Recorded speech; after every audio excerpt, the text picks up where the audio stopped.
श्री राधे राधे। भक्तों, आदर्श पुरुष जो होते हैं, संत भक्त, वे अपने रहने के द्वारा अर्थात अपने जीवन शैली के द्वारा अपने अनुगमन करने वालों को, तात्पर्य अपने अनुयायियों को मार्ग प्रदान कर जाते हैं।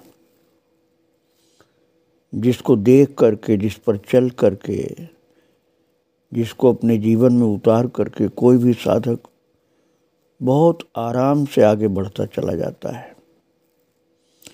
ऐसे एक आदर्श पुरुष थे मामा जी श्री भक्तमाली नारायण दास जी महाराज। इतना सादा जीवन था और इतना उच्च विचार था कि देख करके सभी यही समझते थे कि इतनी सरल जिंदगी इनकी, ऐसी जीवन शैली। एक बार तो भ्रम हो जाता था लोगों को कि ये कोई अच्छे महात्मा हैं या नहीं है। ये तो ऐसे घूमने वाले जो होते हैं सामान्य व्यक्ति, उस तरह के लगते हैं।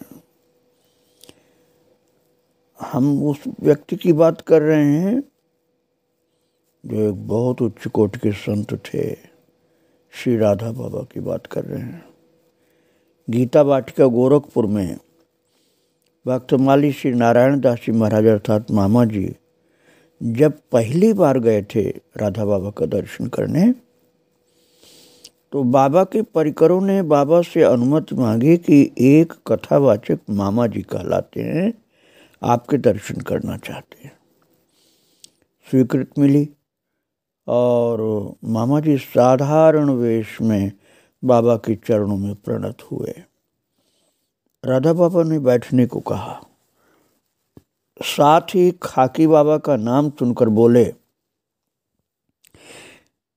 जब बताया ना मामा जी ने कि हम खाकी बाबा के शिष्य हैं महाराज जी, तो राधा बाबा बोले कि हमने पूज्य खाकी बाबा के चमत्कारों के दर्शन बक्सर में किए हैं। हम तो समझे थे कि उनके कृपा पात्र कोई बहुत बड़े रामायणी कथावाचक होंगे, और ये तो कोई फटीचर मालूम पड़ते हैं। राधा बाबा ऐसा बोले तो संयोगवश तभी फुलवारी लीला पर वहाँ मामा जी की अभूतपूर्व कथा हुई। जो फुलवारी लीला है ना बालकांड में, मानस में, सीता जी फुलवारी में जाती हैं और राम जी वहाँ फूल चयन करने गए थे गुरु जी की पूजा के लिए। वो प्रसंग है ना, उस प्रसंग पर मामा जी का बड़ा विस्तृत व्याख्यान होता था। तो वही सुंदर व्याख्यान जब हुआ फुलवारी लीला पर, अभूतपूर्व कथा उनकी हुई, तो वो सुन करके राधा बाबा परम आह्लादित हुए। और बाद में तो फिर राधा बाबा की बहुत कृपा प्राप्त हुई। राधा बाबा ने मामा जी को बहुत प्यार से अपनाया, बहुत आनंदित होते थे उनका दर्शन करके। तो राधा बाबा का वो शब्द जो था ना कि हम तो समझे थे कि कोई बड़े रामायणी कथावाचक होंगे, तो कोई फटीचर मालूम होते हैं, वेश से ऐसा कहा था। तो महाराज कुछ गीतों में तो मामा जी ने अपने आप को बाबा का फटीचर ही लिखा। बाबा का फटीचर अर्थात राधा बाबा का फटीचर सेवक। ऐसी दिव्य विभूति महाराज थे मामा जी, जिनको राधा बाबा ने बहुत प्यार से अपनाया था और गीता वाटिका में फुलवारी लीला या और भी कथाएं करवाते रहते थे। साधारण से साधारण व्यक्ति की बात का आदर करते थे मामा जी, नाराज नहीं होते थे, उससे शिक्षा लेते थे। एक बार एक गांव में कथा करके मामा जी को ट्रेन में बैठना था, तो कई परिकर साथ में थे और स्टेशन पर समय से पहुंच गए महाराज जी। तो मामा जी और शेष लोगों को, कुछ लापरवाह लोग होते हैं ना जो टाइम का ज़्यादा ध्यान नहीं देते, ऐसे लोग कभी कभी ट्रेन भी छोड़ देते। तो शेष लोगों को विलम्ब हुआ और ट्रेन की चलने की घंटी बज गई, तब वो परिकर के लोग पहुंचे और भागम भाग करके कैसे कैसे बहुत मुश्किल से चलती गाड़ी में दौड़ दौड़ करके चढ़ पाए, क्योंकि बहुत धीमी गति से ऐसे लोग होते चलने वाले और नहीं देखते हैं कि ट्रेन जा सकती है। तो मामा जी तो ऐसे थे कि जो समय पर अपना काम करने वाले, लेट होने वाले ही नहीं थे, समय का बड़ा ध्यान रखते थे। तो मामा जी थोड़ा इन लोगों को डांटने लगे, अपने परिकर के अर्थात अनुयायियों को। और लोगों को कभी नहीं डांटते थे, अपने अनुयायियों को मर्यादा की शिक्षा देते थे। तो कुछ क्रोध पूर्वक सबको जोर जोर से समझा रहे थे कि इस प्रकार से लेट करते हैं, ट्रेन क्या तुम्हारा इंतजार करेगी। तो इतने में ट्रेन में एक मूंगफली बेचने वाला बोला, है बाबा, तुम इतनी देर से हल्ला कर रहे हो, अभी तक माला जपते तो कितना भजन होता तुम्हारा। महाराज उस मूंगफली बेचने वाले को ये नहीं पता था कि ये बहुत बड़े संत हैं। उसने समझा कि ये बाबा हल्ला कर रहे हैं, तो उसने कहा, अरे बाबा, तुम इतनी देर से हल्ला कर रहे हो, अभी तक माला जपते तो कितना भजन होता। महाराज उसको कुछ भी नहीं बोला मामा जी ने, बल्कि थोड़ा सा सिर झुकाया उसकी ओर और उससे ये सद शिक्षा प्राप्त करके प्रेम विभोर होकर आंखों में आंसू आ गए और रोने भी लग गए। और फिर उसके बाद तो हाथ जोड़ करके उस मूंगफली बेचने वाले को गुरुवत प्रणाम किया और चुप होकर माला फेरने लगे। और उन्हें लगा कि इस मूंगफली बेचने वाले के घट में विराजमान होकर के ये मेरे गुरुदेव ही बोले हैं कि तुम देखो, अपनी रहनी ठीक करो, ये हल्ला गुल्ला नहीं करके भगवान के नाम का जप करो माला में। इस प्रकार से मामा जी शिक्षा लेते थे। भक्त हमारी श्री नारायण दास जी मामा एक बहुत उच्च कोट के भक्त थे, जानकी जी के अनुज थे, सच्चे भगवत गुणगान करने वाले महान पुरुष थे। इतनी योग्यता थी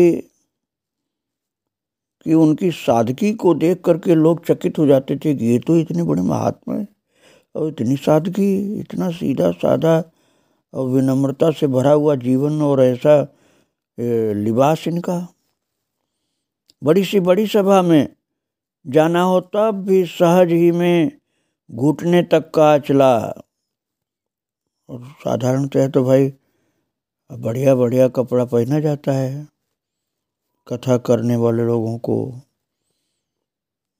अच्छे से अच्छे कपड़े पहनते हैं, श्रृंगार करते हैं, लेकिन वो मामा जी तो घुटने तक का अचला पहनते और सलवटें भरी चौबंदी, उस पर प्रेस भी, इस्त्री भी नहीं करना कि जरा इसको ठीक कर दो, नहीं, ऐसे सलवटें भरी हुई है, मतलब खूब टेढ़ा सीधा है, उसको प्रेस भी नहीं कराए और कंधे पर एक अंगोछा सा डाले और हाथ में मोटी सी लाठी लिए चल पड़े। ऐसे थे महाराज मामा जी, बिल्कुल मस्त। कभी नहीं देखते थे कि मैं कैसा कपड़ा पहना हूँ, कैसा चप्पल पहना हूँ और पगड़ी मोटी सी बांध लिए, मोटा सा डंडा ले लिए, जैसे गाय चराने जा रहे हो। सामान्य वेशभूषा बिल्कुल। निजी परिकर के लोग कुछ पोशाक बदलने का निवेदन भी करते, महाराज जी आप जा रहे हैं, स्टेज पर बैठेंगे, थोड़ा ढंग से पहन लीजिए कपड़े उपड़े। तो मामा जी बोलते, भैया हम कोई अभिनेता तो नहीं है ना कि हमको बड़ा सज धज के जाना चाहिए स्टेज पर, हम तो भगवान का गुणगान कर रहे हैं, हम अपना क्यों श्रृंगार करें, सजावट क्या है करें। तो बाबा वैसे मामा जी बोलते थे, हम कोई अभिनेता नहीं है, सादा जीवन उच्च विचार। तो वास्तव में यही स्वरूप था मामा जी का, सादा जीवन उच्च विचार का। और सहजता कितनी थी कि कितने भी बड़े से बड़े व्यक्ति विशेष का श्री चरणों के दर्शनार्थ आगमन हो, मामा जी अपनी साधुशाही रीत से सहजता में कुशलोपरांत अभिवादन करते हैं। कृत्रिमता से तो कोसों दूर रहते थे। कोई दिखावट नहीं, कोई बनावट नहीं और कोई दम्भ नहीं। मामा जी का मानना था कि मेरे पास जो आए वो मेरा भले ही रहे न रहे, परंतु वो अवश्य भगवान का तो हो ही जाए। ऐसी मानसिकता थी मामा जी की। और गोस्वामी तुलसीदास जी महाराज ने संतों के गुणानुवाद में सरलता को विशेष महत्व दिया है ना। संत सरल चित जगत हित, तुलसीदास जी लिखते हैं। तो उनकी दृष्टि में सरलता का जो भी अर्थ हो, किंतु महाराज मामा जी तो वास्तव में प्रत्यक्ष सरल दिखलाई भी पड़ते थे। और वो कहते थे कि जब आप सरल होगे तो स से सीता, र से राम और ल से लक्ष्मण सरल बन जाओगे। अर्थात राम लक्ष्मण जानकी तुम्हारे अंदर वास करेंगे। ये राम लक्ष्मण जानकी तुम्हारे अंदर बसें, इसके लिए तो सरल होना ही चाहिए। राम वाम दिस जानकी लखन दाहिनी ओर। महाराज ये हृदय में एक लीला करें तो बनावट से क्या फायदा, सरलता ही काम की चीज है। ऐसी सरलता थी मामा जी की। और सजगता बहुत थी भजन साधन की दिशा में, तो उनकी सजगता प्रणम्य है। हरि सुमिरन हरि ध्यान आन काहू न जनावे। प्रभु का सुमिरन ध्यान ऐसे रखते थे, किसी को बताते नहीं, अपनी प्रभु की सेवा में मस्त रहते थे। लोक व्यवहार के कारण कितनी भी व्यस्तता क्यों न हो, भागवत स्मृति की दिशा में सतत सजग पाए जाते थे। बाह्य जगत में होते तो स्थूल शरीर से भागवत का इंकार्य करते दिखलाई पड़ते थे, और अंतर जगत में होते तो सूक्ष्म शरीर से नेत्र बंद करके भक्त भगवंत लीला सिंधु में डुबकी लगाए रहते। और सबसे बड़ा अनुग्रह कि अंतर जगत में डूबकर जिन लीलाओं के आस्वादन में निमग्न होते, कृपा पर परवश कभी कभी, कृपा के परवश जब होते ना, बहुत कृपा उमड़ती थी, तब कभी कभी बीच बीच में उस प्रेम सिंधु से बाहर निकलकर उन भावों को लिपिबद्ध भी करने लग जाते थे। बोलने में स्पष्ट किंतु कल्याणकारी, मुख देखी नहीं, किसी की झूठी प्रशंसा नहीं करते, मुख देखी नहीं, कबीर साहब की भांति निसंकोच अपनी बात बोल देते थे। और शास्त्रीय समाधान होता था उनका। उपासना से विद्या पल्लवित होती है, केवल मात्र अध्ययन से नहीं। अध्ययन तो बहुत था, बहुत विद्वान थे, लेकिन उपासना इतनी रसभरी थी कि उससे उनकी विद्या पल्लवित हुई थी।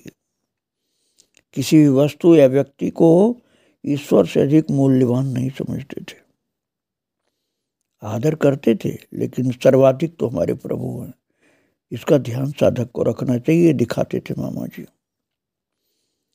और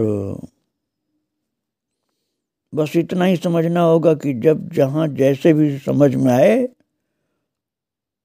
वो बोलते थे मेरे राम मेरे राम। मेरे राम से कोई पूछे तो संत सब गुरुजनों की कृपा से ही मैं निष्कर्ष पर पहुंचा हूँ। अपनी योग्यता नहीं करते थे, संत सदगुरु की कृपा और मेरे राम की कृपा, उनका अनुग्रह। और उदारता इतनी थी कि सदा ही उदार मना हो करके, भूरिदा जना जैसे गोपियों ने कहा ना, ऐसे ही कथादानी थे। कथादानी भी थे और आवश्यकता अनुसार उपयोगी वस्तुओं का भी दान करते रहते थे। मुक्त हस्त थे। मुक्त हस्त से उपयोगी साधुओं के लिए उपयोगी, संतों के लिए उपयोगी, साधकों के लिए उपयोगी वस्तुएं भी देते रहते थे और कथा का दान तो करते रहते थे। मामा जी ने ग्रंथ भी बहुत लिखे, भक्तों का चरित्र भी लिखा, भगवान की गुण गान करते और चरित्र गान करते तो उसी तरह से लेखन भी करते थे। भक्त भगवंत गुण कीर्तन नाम से तो बहुत भागों में महाराज जी की पुस्तकें थी। मुझे अपने हाथ से बहुत सी अपनी लिखी पुस्तकें भी दिया था महाराज जी ने। तो मैंने देखा कि बड़े उदार संतों को अपनी पुस्तकें ऐसे बांटते रहते थे, कभी भी उनका शुल्क नहीं लेते थे भक्त संत समाज से। दूसरा कोई परिवार वाला भले दे दे, लेकिन साधु समाज को तो फ्री में ही सब पुस्तकें देते रहते थे। और मिथिला हो या अवध हो या ब्रज हो या भोजपुरी, सभी भाषा के ग्रंथ उनके लिखे हुए हैं, अर्थात सभी बोली के। हिंदी में बहुत तरह की बोली है ना, मिथिला की बोली अलग है, अवध की अलग है, ब्रज की अलग है, भोजपुरी अलग, वो सब तरह का लिखते थे।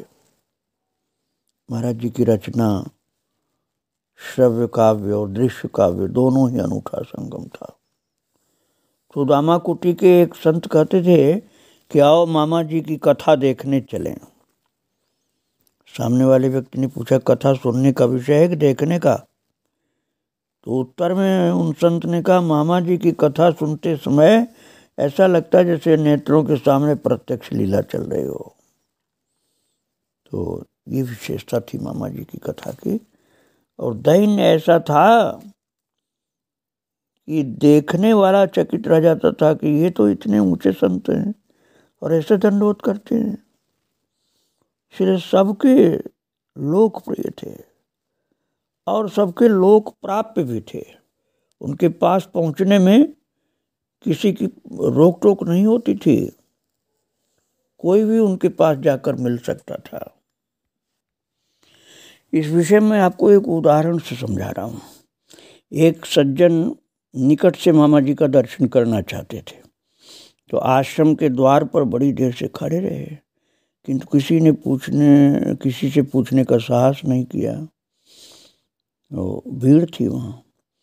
तो इतने में मामा जी भीतर से संतों के जूठे पत्तल और कूड़ा कचरा एक टोकरी में भरकर सामने पोखरे में डालने के लिए निकले, जहाँ गड्ढा था, जहाँ कूड़ा डाला जाता था। तो साधारण सा वेश देखकर वो जो मिलने के लिए आए थे महाराज, वो वास्तव में छोटी जाति का व्यक्ति था। तो उसने मामा जी को मजदूर समझा कि ये मजदूर जो है कूड़ा ढो रहा है, इसी से पूछ ले महाराज जी कहाँ हैं। तो मजदूर समझ करके मामा जी से, क्योंकि मामा जी उस समय कूड़ा की टोकरी लिए बाहर जा रहे थे, तो मामा जी से कहा, सुनो भैया।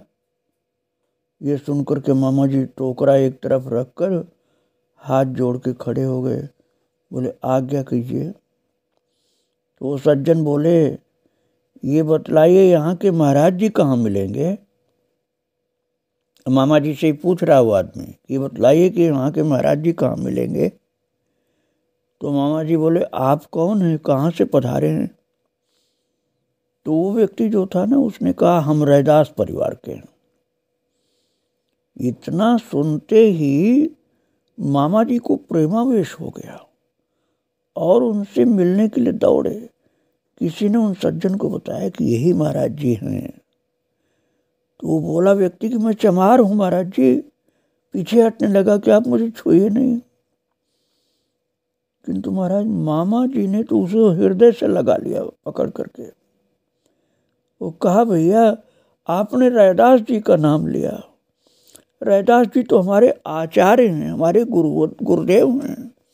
हमारी दीदी मीराबाई के गुरुदेव हैं रैदास जी। महाराज वो जो चर्मकार भक्त मिलने आया था वो निहाल हो गया कि धन्य है, इतने बड़े संत हैं और ये तो बिल्कुल अपने को दीनहीन समझते हैं और मुझे गले से लगा लिया। तो मामा जी महाराज ने उनको आश्रम में ला करके, उस भक्त को आश्रम में ला के प्रसाद पवाया। और महाराज आप लोगों ने भगवत रसिक जी की चरितावली सुनी है, उन्होंने कहा है ना, प्रीति प्रतीत प्रसाद साधु सो इन्हें इष्ट गुरु जानो। भगवत रसिक जी ने कहा है जाति नहीं साधु की देखनी चाहिए, भक्त की जाति नहीं देखनी चाहिए। मामा जी के जीवन में बिल्कुल ऐसा ही था। एक बार काशी जी में मामा जी का कार्यक्रम था, तो वहाँ से एक बहुत बड़े सेठ जी अपनी गाड़ी में मामा जी को ले जा रहे थे। तो एक गरीब व्यक्ति हाथ जोड़ करके मामा जी से दो बात करना चाहता था। तो वो सेठ जी, बड़े सेठ अपने को मान करके, जो खुद गाड़ी चला रहे थे कि मैं मामा जी को अपने स्वयं गाड़ी ड्राइव करके लेकर जा रहा हूँ अपनी गाड़ी में, गाड़ी बहुत कीमती थी। तो वो व्यक्ति गरीब हाथ जोड़ करके जब मामा जी से बात करना चाहा तो सेठ जी बोले चलो चलो वे अब नहीं मिलेंगे।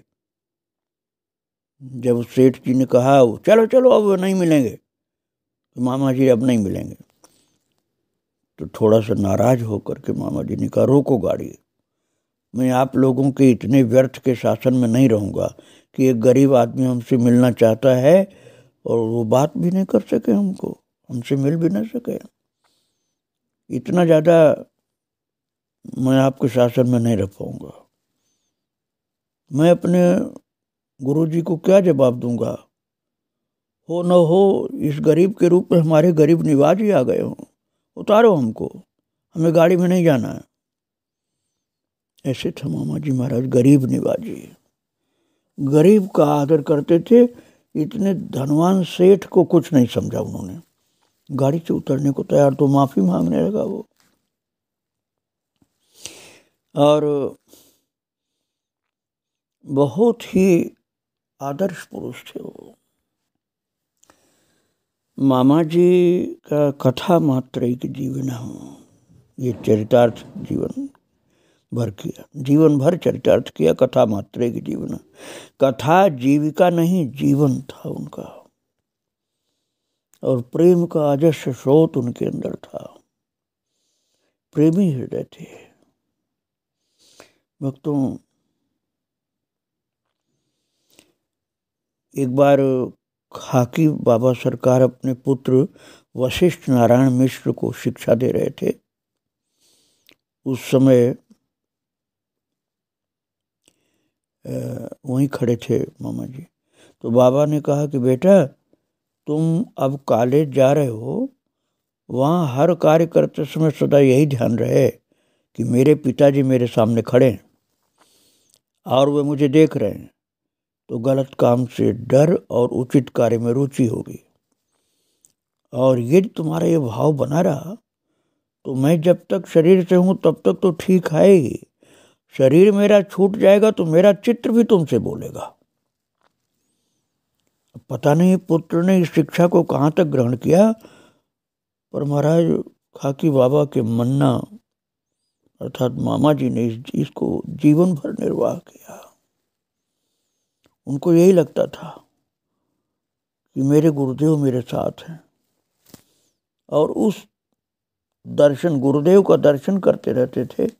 एक गरीब, अभी मैंने बताया ना, मूंगफली बेचने वाला ने डांट लगाई थी कि इतना हल्ला कर रहे हो, भजन नहीं करते हो, तो उसको भी गुरुदेव की वाणी उन्होंने मान लिया था। ऐसा अद्भुत जीवन था मामा का। भक्तों, मामा जी पूज्य मुरारी बापू को भी बहुत भाव से बुलाते थे अपने यहाँ। सीताराम विवाह में मुझसे भी मुरारी बापू से बहुत निकटता वहीं हुई थी। उनके साथ बैठ के हम लोग बातचीत करते थे, सत्संग करते थे। तो एक बार बक्सर में श्री सीताराम विवाह महोत्सव की रजत जयंती पर राम कथा कहने श्री मुरारी बापू जी पधारे और वहाँ श्री राम जन्म के प्रसंग पर पूज्य बापू ने मंच से ही मामा जी की बधाई के गायन के लिए आदरपूर्वक आह्वान किया कि मामा जी पधारे बधाई गाने के लिए। और उनके प्रेम पूर्ण आग्रह पर मामा जी ने महाराज झूम झूम कर नृत्य करते जो बधाई गायन किया कि मुरारी बापू भाव विभोर हो गए और भाव विभोर होकर कहने लगे, बस करो मामा, बस करो, मुझे अभी कई दिन कथा कहनी है। आप इतना अधिक प्रेम बरसाएंगे तो मैं इतना प्रेम झेल नहीं पाऊंगा, फिर कथा कैसे कर पाऊंगा। इतना भाव विभोर कर देते थे वो संतों भक्तों को। मुरारी बापू रोने लग गए उनकी बधाई सुन सुन करके। बोले मैं झेल ही नहीं पाऊंगा इतना प्रेम, फिर मुझसे कथा कहते बनेगा नहीं। इतना प्रिय हो गए थे मुरारी बापू के वो कि मामा जी के हाथ से ही कथा का उद्घाटन मुरारी बापू करवाए थे। वो पटना में उनका कार्यक्रम था तो किसी नेता से, मुख्यमंत्री से नहीं करवाए। और महाराज बहुत तपस्वी थे मामा जी। कई बार तो अपने खान पान पर भी ध्यान नहीं देते थे। एक बार मोहन बाबा ने मामा जी से कहा, मामा जी आप शरीर पर बिल्कुल ध्यान नहीं देते हो। तो मामा जी ने क्या कहा? उन्होंने कहा, देखो भाई, अर्जुन का दग्ध रथ है, जला हुआ रथ है। जब तक ठाकुर जी का संकल्प है तब तक ये रथ चल रहा है। जिस दिन ठाकुर जी का संकेत हो जाएगा उसी दिन ये जलकर भस्म हो जाएगा। ये केवल उनके संकल्प से ही चल रहा है शरीर मेरा, इसमें कुछ नहीं है। किशोरी जी का उपकरण है शरीर, लेकिन 24 घंटे में इसी की सेवा करूं 24 घंटे, ये तो मुझसे नहीं हो पाएगा। इसलिए मैं इस पर ज़्यादा ध्यान नहीं दे पाता हूँ। मामा जी से साधक तो प्रभावित होते ही थे, दुष्ट भी प्रभावित हो जाते थे। एक बार मिथिला से सड़क मार्ग से मामा जी आ रहे थे बक्सर। मार्ग में दुष्टों ने रोका गाड़ी, लुटेरे लोगों ने। तो गाड़ी रुकवाई जब, तो वो दुष्ट चोर डाकू जो थे बोले, सारा सामान निकालो। तो मामा जी बोले, ले लो भैया, ले लो, हमको तो और मिल जाएगा, आप लोग ले जाओ सब। तो जब मामा जी ने कहा हमको तो और मिल जाएगा, आप लोग सब ले जाओ, तो ये सुनकर दुष्ट ढीले पड़ गए। फिर पूछे, आपको कहाँ जाना? तो मामा जी ने कहा, वहीं जहाँ सबको जाना है। ये नहीं बोले कि बक्सर जाना है, बोले वहीं जाना है जहाँ सबको जाना है।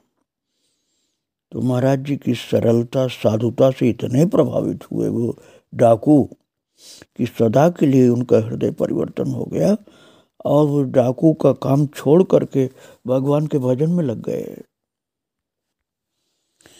ऐसा महान था चरित्र, व्यक्तित्व, भजन और रहनी, उनका रहनी युक्त जीवन। तो मामा जी का जो चरित्र है, जो उनका गुणगान है, उनकी दीदी जानकी जी के चरणों में अर्पित कर रहा हूँ और अनंत बार प्रणाम कर रहा हूँ।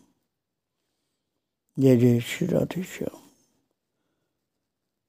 महाराज मामा जी की स्मृति भुलाई नहीं जा सकती, इतनी स्मृतियाँ हैं उनकी। सियावर रामचंद्र की जय। श्री राधे राधे।